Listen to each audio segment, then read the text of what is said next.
Hello, I'm Infamous Sphere. What's that? It's time for a special! Today's review is a Patreon request by user Celery Face. This vegetable visaged individual has taken advantage of a special little deal I'm offering, in which you can request a review, and I have to drop everything and scurry off to do it. Well, within reason. I do have the ultimate power of veto after all. Thankfully, Celery Face has not requested that I review Eating Out 2 Sloppy Seconds, or the entirety of the original Upstairs Downstairs series, all 56.6 hours of it. Instead, I'm to turn my attention to something classic. A tale as old as time of jealousy, betrayal, and a man who maybe hates another man, or maybe just wants to do him. This is Othello. In the boudoir. Ah yes, Othello. There are many different versions of this particular Shakespeare play about a powerful and successful Moor, the Venetian general Othello, being driven to kill his wife through the meddling and scheming of his evil friend Iago. Or at least that's as much as I can tell, because I've never actually studied Shakespeare. Yes, I somehow managed to make it through the whole of the Western tertiary education system without once picking up a Shakespeare play and reading it, or performing it, or even watching an adaptation of one. Call it a bizarre combination of factors, but when it comes to analysing Othello, it puts me in a unique position of blank idiocy. But I read this, so I should be fine.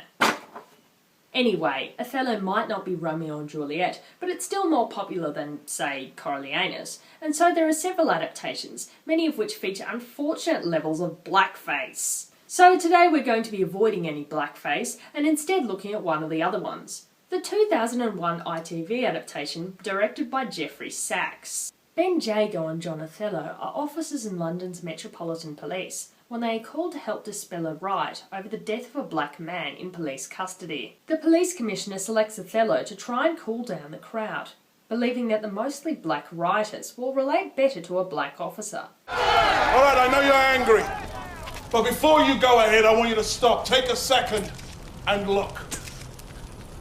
The world is watching us tonight. Now, is that the way you want the world to see us? So, my friends, I promise you this. If Billy Coates was unlawfully killed, there will be no escape for his killers. There will be no place for them to hide. Believe me, that is a promise. We have our dignity. However, while the Commissioner values Othello in this situation, and says publicly that he's committed to promoting a more diverse group of people to management, he still expresses the belief that black and Asian police officers aren't really good enough to hold positions of high authority in the police force. You know, sometimes, not always, but when you've had weeks on bloody end of singing from the song sheet, Martin Luther King, etc., let the word go forth, I have a dream, and so on. Wouldn't it be nice just to relax just for once and tell the truth? I'm just not up to snuff. Unsurprisingly, he's fired for being a racist tool, and the force scrabbles to try and distance themselves from their former commissioner, electing to promote Othello as his replacement, as opposed to the former second-in-command Ben Jago.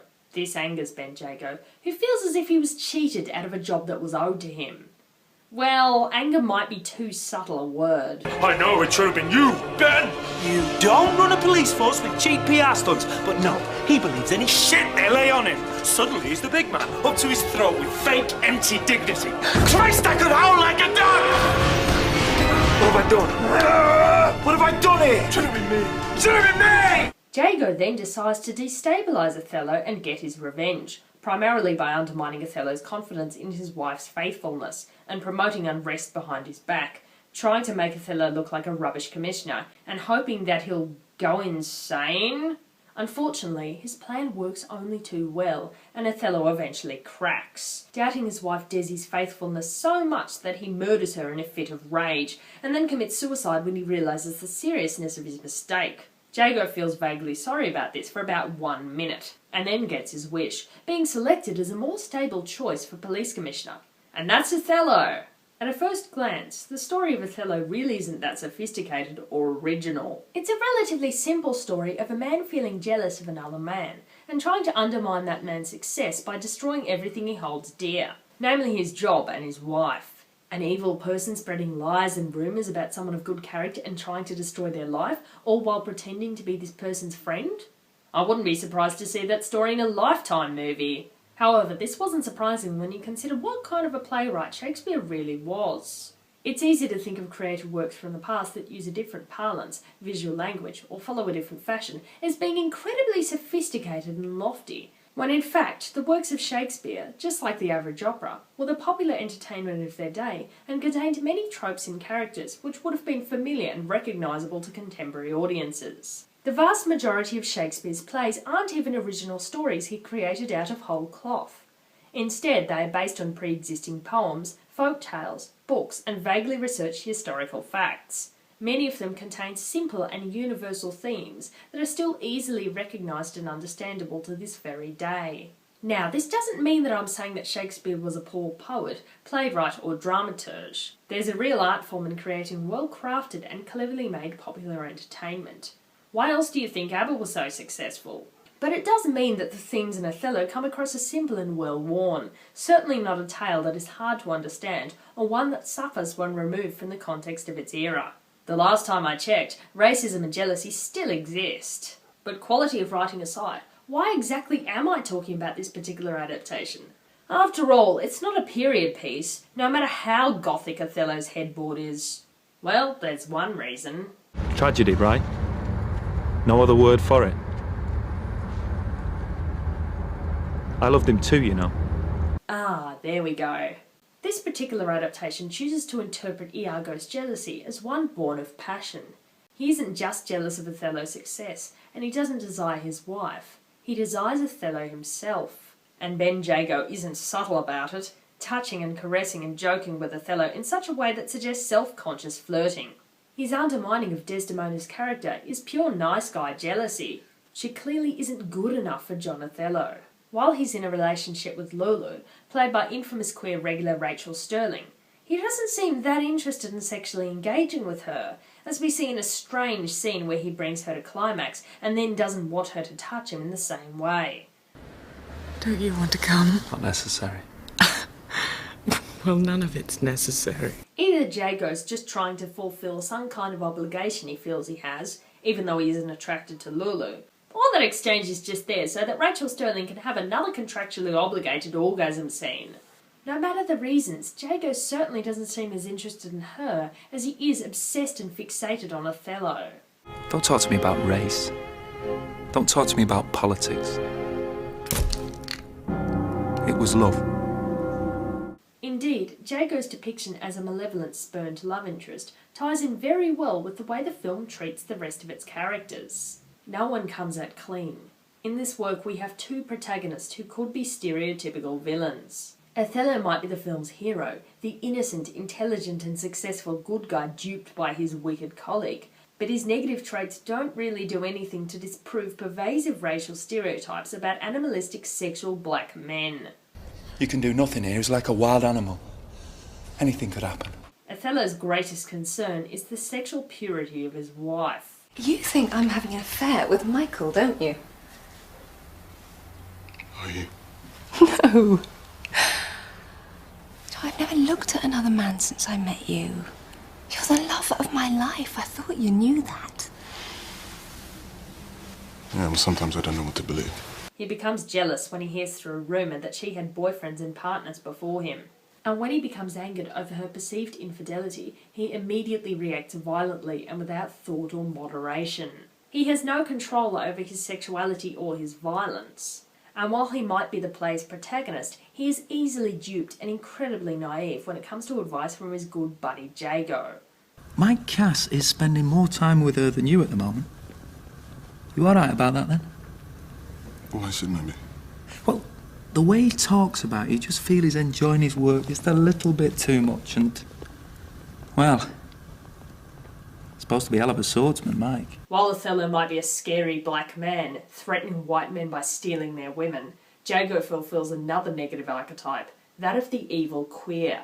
Part of Jago's power is his repeated claim that he understands and identifies with everyone's troubles, that he is the picture of empathy. I know, son. I've been there. I never thought I could feel so much for another person. Oh yeah, John. I know what you're talking about. I've been there. Tell you the truth, I don't think I can take much more. I understand, I've been there. I know what you're talking about. I feel like that sometimes. This is despite the fact that he is out for himself and no one else the entire time. So what do you think? I know, I feel it too. I'm almost sorry I started this. Like Othello, he has no motivation. He's an evil queer, so his evil queerness comes out in everything that he does. The only way that Jago seems to be able to relate to other men is through handsy near or actual flirting. For an alleged master manipulator, he's extremely unsubtle, and one wonders why Othello hasn't picked up on his bizarrely obvious seduction attempts. One would assume that he'd be made uncomfortable by Jago's behaviour, but Othello seems cheerily oblivious because black men aren't very perceptive? Meanwhile, Desi spends the entire film being viewed through the prism of her sexuality. She's rarely seen to do anything other than going out jogging and drinking wine, and she seems content to sit around the house all day being minded by an adult male babysitter, which I'm fairly confident would drive the average person insane. The only person who comes out of the story with a scrap of intelligence or integrity is Lulu, who is the only one who seems to realise that Iago's an evil and incredibly unsubtle puppet master. Who said she was a whore? Everybody knows it. You know it. Don't lie to me. She loved you. Who told you lies about her? Who? I'm so sorry. It was you.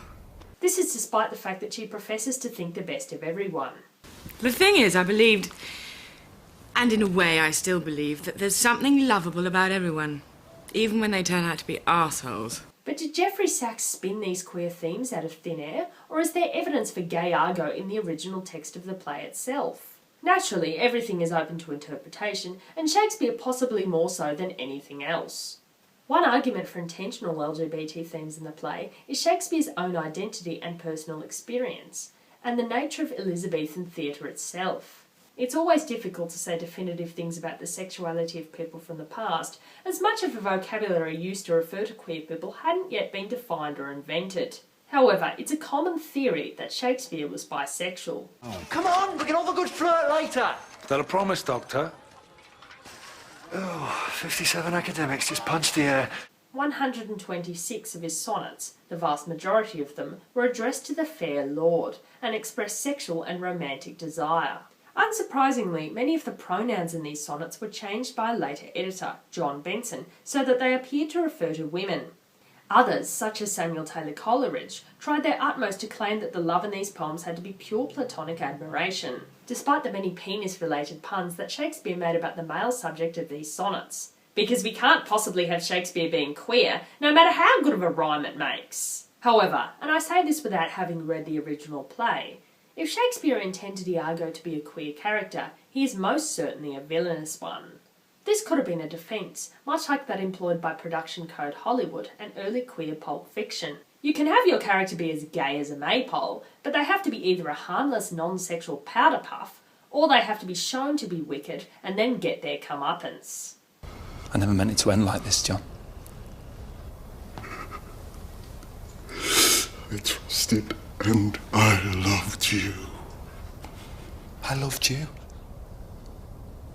I still do.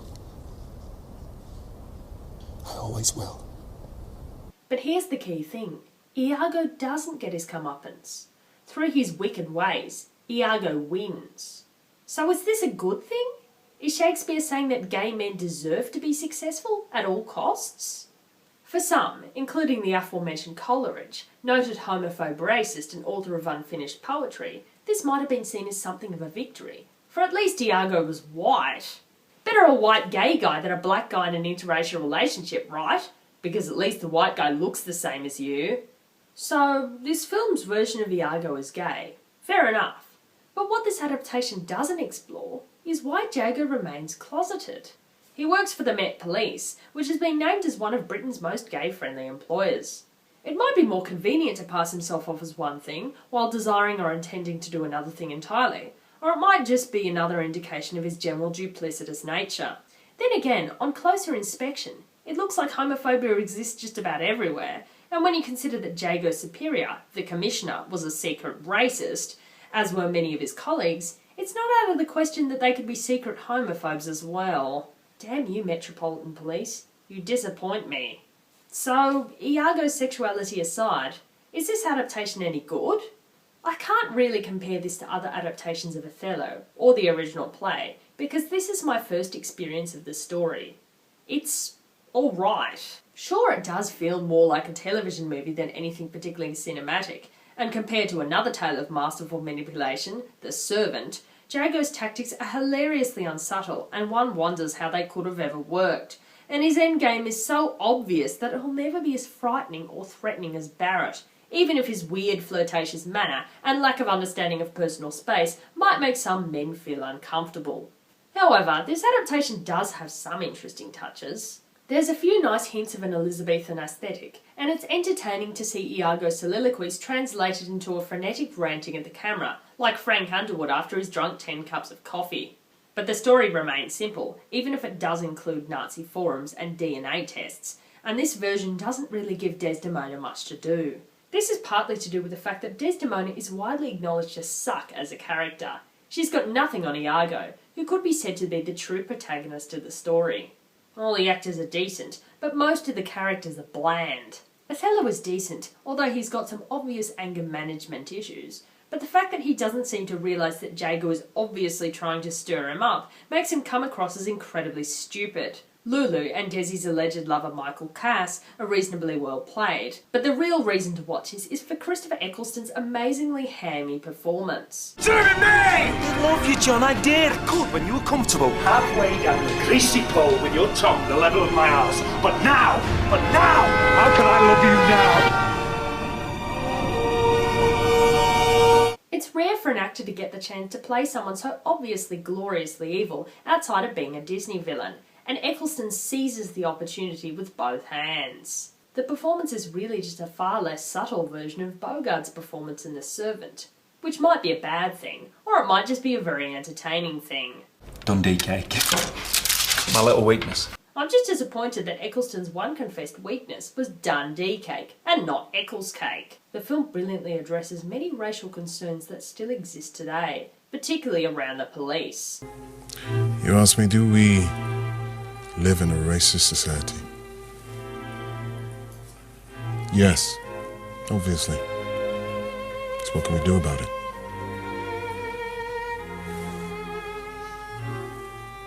I say enjoy the advantages it gives you.